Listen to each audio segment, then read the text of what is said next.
Welcome back to the Archangel 15, everybody.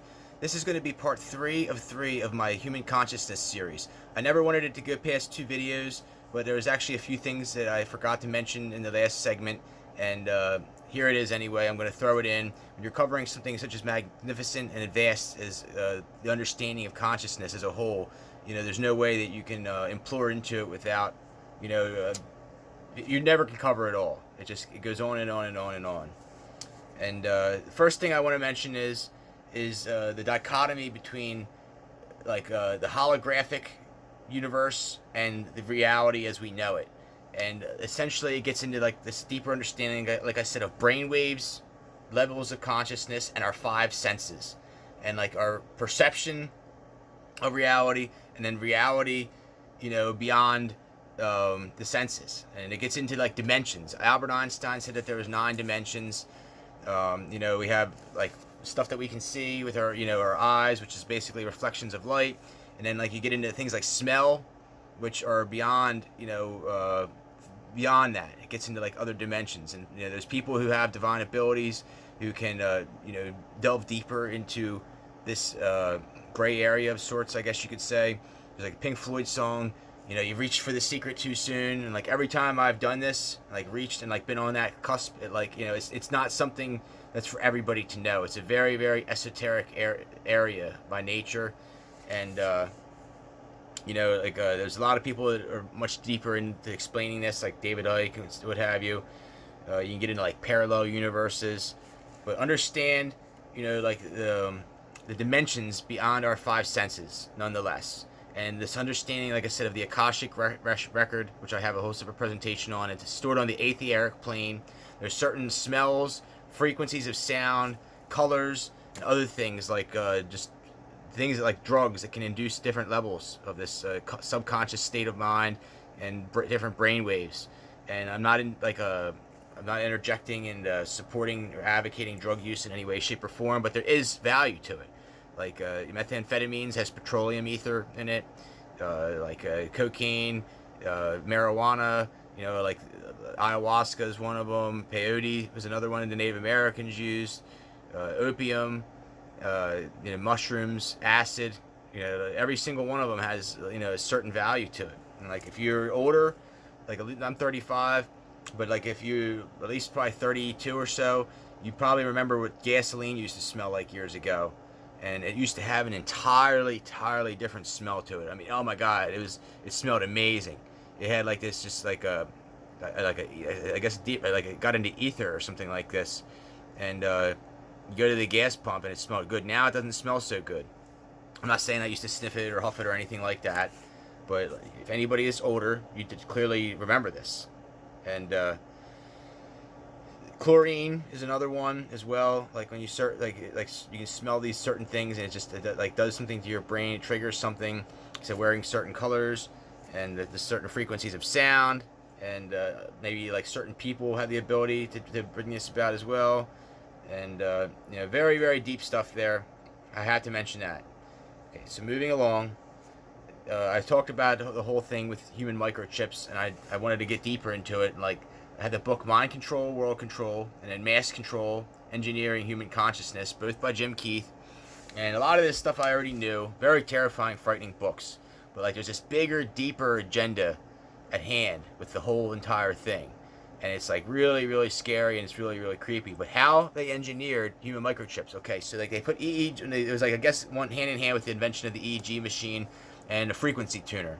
So they put EEG sensors on all over your head, and then they put a frequency tuner on your voice, and when you say bad, say, whatever, they could back engineer what area of the brain lit up, so they can almost essentially induce thoughts into your head just by knowing how it all goes together with your sound and your neurological function and so forth. Also, they would show people pictures of familiar things and unfamiliar things, and the way the brain reacts and responds to familiar things and unfamiliar things. Also, binaural tone response, or recognition is what it's called actually, or binaural tone response, discovered by William Heinrich Dove, gets into that as well. And Carlos Delgado, I couldn't remember his name in the earlier presentation. He's the one who has the book, Physical Control of the Human Brain, like just real deep stuff. And Tulane University is where they did these horrible experiments. To my knowledge, they were able to control small mammals like dogs and cats by like the 1960s, late 60s, early 70s.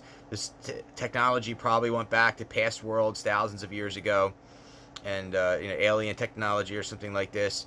And like it gets into like linguistics, and like people that know more languages, it probably like are less susceptible to being controlled. Like certain languages are much easier controllable, and like it has to do with like programming of your brain, like the language that you know. And like you can always break free by learning other languages, in my opinion, or like I guess make it more difficult for them to do this. And like there's like subversive lyrics, or like subliminal lyrics as well. Like they got into the whole thing with the Beatles, how they can like incorporate it in there. And like I said, with the binaural term, it gets real deep. Stuff's been going on with the CIA for many years. It's not even really that interesting anymore. And like look up Broadman's area, like I mentioned before, real deep stuff. And the whole thing is like deeper. This is why like I've talked innumerable times about human cloning, but like they obviously want like dumbed down, like either like you're going to be like a clone to be like a slave, like serve some kind of purpose for like some type of menial job for the elites, or you're going to be like a sex slave, or maybe both. Who knows? But like it's like the best way I can equate it is this like zoo animals born into captivity, is they don't even know that they're slaves. Whereas like the younger kids, like all these kids that they killed off, they were like hardcore rockers and everything. They lived free, they lived wild, they lived just with this amazing freedom that we had in America. And they wanted those people dead. They want to replace them with an entire subservient race of controlled ass catchers, I guess, what have you, and people who are easily controlled and manipulated. And they're, like I said, the best way to equate it is like zoo animals born into captivity. They don't even know what freedom really is, and it's really sad to see this going down in my time. Anyhow, like I've talked innumerable times about the cloning thing, and I've tried reaching out to other people, and like my guess is it really bothers, like it's got to really bother like the Chinese and the Russians to see the Americans, cloning, Russian Ukrainian girls, which really it goes back to like Chinese genetics, and like much deeper, and just like this Russian Ashkenazi Jewish bloodline, and like it's really deep at this point. Like it's like creepy, like in my opinion. Like it goes hand in hand with the pedophilia rings, stuff that Ted Gunderson talked about with the Watchers, and like everybody, I'm a man. I like an attractive woman. Don't get me wrong, but like I love freedom, and I love like human rights more than I like anything. And like you have to look at this from like a humanitarian standpoint, like what other countries must think of this, like in Europe, and it's like really it's not good. I mean, it's one thing to like engineer out like diseases and mental illness and this and that, but like if you're gonna like steal somebody's genetics just because they make beautiful babies, or they're really smart, or there's like they live a long time, or they have beautiful skin or something like this, and then you kill them off saying that they're meant to have mental illness, and like that's just like pure evil. And that's what they did to the Russian Slavic men. They steal the beautiful girls and they kill off the men, and they say that they have Alzheimer's or mental illness, and it's like really not true. It's been going on for years and years and years with the Freemasons and the eugenics programs. Anyhow, enough said on that. Last thing I want to elaborate on is the near-death experiences I talked about earlier. Dr. Bruce Greyson, like I have, this is very personal to me. I talked about this in my Theory of Everything presentation series, but there's about 6 to 8 things that are very consistent with all near-death experiencers. I'll try to mention a few of them here. One is like an all-encompassing white light that like is like this eternal, blissful, serene feeling beyond this world. And like people that I can tell you like that when you experience this, it's like the most amazing feeling. It's like timeless. It's like it's something that it's just like you can't go back to. Like I totally understand why people that experience this can't relate to the regular world again. They have a hard time fitting in society, and that's one thing. Then you have like this like out of body experience where you're looking down on your body.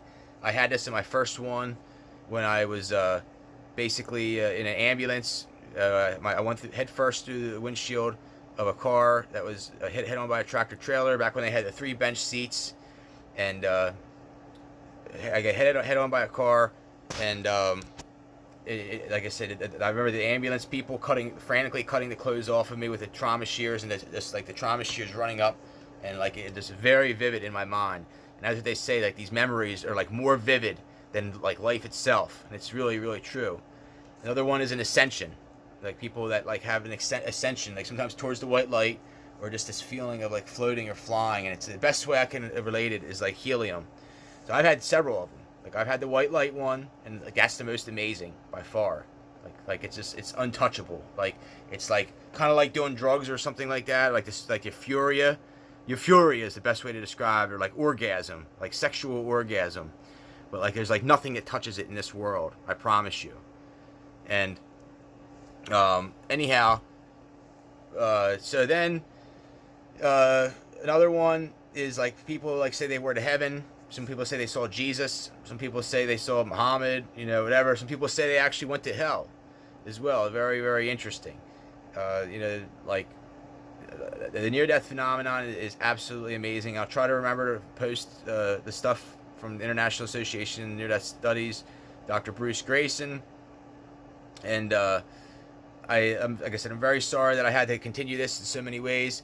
As always, folks, thanks for stopping in here on the Archangel 15. Take care.